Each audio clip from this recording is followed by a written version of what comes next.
नमस्कार साथियों। कैलाश पर्वत से लगभग 2200 मीटर ऊंचा है माउंट एवरेस्ट और उसकी चोटी पर चढ़ने वाले लोगों की संख्या है 7,000 से भी अधिक। लेकिन कैलाश पर्वत की चढ़ाई अब तक कोई भी पूरी नहीं कर पाया है। आखिर क्यों? क्या इसके पीछे कोई विज्ञान है या फिर कोई और ही कारण है? आखिर पहाड़ों पर चढ़ने वालों के साथ ऐसा क्या हो जाता था कि वे कैलाश पर्वत की चढ़ाई आज तक पूरी नहीं कर पाए? आइए आज कैलाश पर्वत की आंतरिक शक्ति को देखते हैं। सबसे पहले कैलाश है क्या, ये समझते हैं। हिमालय पर्वत जो कि 4 से 5 देशों में फैला हुआ है, इसमें बहुत सारी चोटियां हैं। उसी में से एक चोटी है कैलाश। ये 6,600 मीटर से भी ऊंचा है। कैलाश पर्वत और कैलाश क्षेत्र में दुनिया भर के वैज्ञानिकों ने रिसर्च किए हैं। इस पर रिसर्च करने वाले वैज्ञानिक हार्टलीज ने कैलाश पर्वत पर चढ़ने को असंभव बताया है।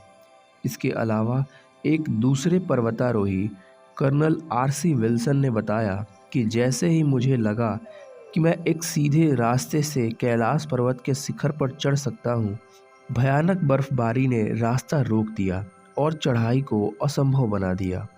कई पर्वतारोहियों का दावा है कि कैलाश पर्वत पर चढ़ना असंभव है। रूस के एक पर्वतारोही सर्गे सेटेज़ियाकोव ने बताया कि जब मैं पर्वत के बिल्कुल चोटी के पास पहुंच गया तो मेरा दिल तेजी से धड़कने लगा। मैं उस पर्वत के बिल्कुल सामने था जिस पर आज तक कोई नहीं चढ़ सका। अचानक मुझे बहुत कमजोरी महसूस होने लगी और मन में ये ख्याल आने लगा कि मुझे यहाँ और नहीं रुकना चाहिए। उसके बाद जैसे जैसे हम नीचे आते गए, मन हल्का होता गया। कैलाश पर्वत पर चढ़ने की आखिरी कोशिश लगभग 17 साल पहले 2001 में की गई थी, जब चीन देश ने स्पेन देश के कुछ पर्वतारोहियों को कैलाश पर चढ़ने की अनुमति दी थी, लेकिन उन्हें भी हार मानना पड़ा। दुनिया भर के लोगों का मानना है कि कैलाश पर्वत एक धार्मिक स्थान है, इसलिए इस पर किसी को भी चढ़ाई नहीं करने देना चाहिए, जिसके बाद से कैलाश पर्वत की चढ़ाई पर पूरी तरह से रोक लगा दी गई। कैलाश पर्वत का महत्व इसकी ऊंचाई की वजह से नहीं, बल्कि इसके विशेष आकार की वजह से है। माना जाता है कि कैलाश पर्वत का आकार चौमुखी दिशा बताने वाले कंपास की तरह है। कैलाश पर्वत को धरती का केंद्र भी माना जाता है। दरअसल रूस के वैज्ञानिकों की जानकारी के मुताबिक कैलाश मानव पिरामिड हो सकता है, जिसका निर्माण किसी आध्यात्मिक शक्ति रखने वाले व्यक्ति ने किया होगा।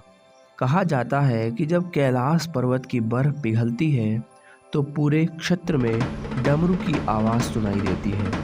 ये भी कहा जाता है कि कैलाश पर्वत पर साक्षात शिव मौजूद है। कैलाश के दक्षिण में सूर्य जैसा आकार रखने वाला ब्रह्मताल है, जिसके दर्शन करने दुनिया भर से श्रद्धालु यहाँ आते हैं। वहीं इससे 1 किलोमीटर की दूरी पर एक राक्षस ताल है जहाँ कोई नहीं जाता।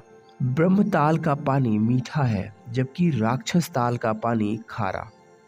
यही वजह है कि यहाँ जीव जंतु भी नहीं दिखाई देते। हिंदू धर्म के अलावा कई दूसरे धर्मों में भी कैलाश पर्वत का खास महत्व बताया गया है।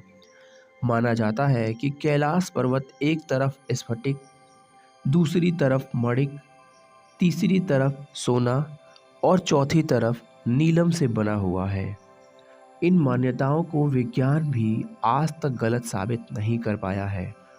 वैज्ञानिकों के खोज के अनुसार कैलाश की चोटी पर न चढ़ पाने के पीछे मुख्य कारण ये है कि यहाँ चुंबकीय तरंगों का शक्ति बहुत अधिक है, जो पर्वतारोहियों को बुरी तरह प्रभावित करता है और यही कारण है कि उन्हें घबराहट होने लगती है।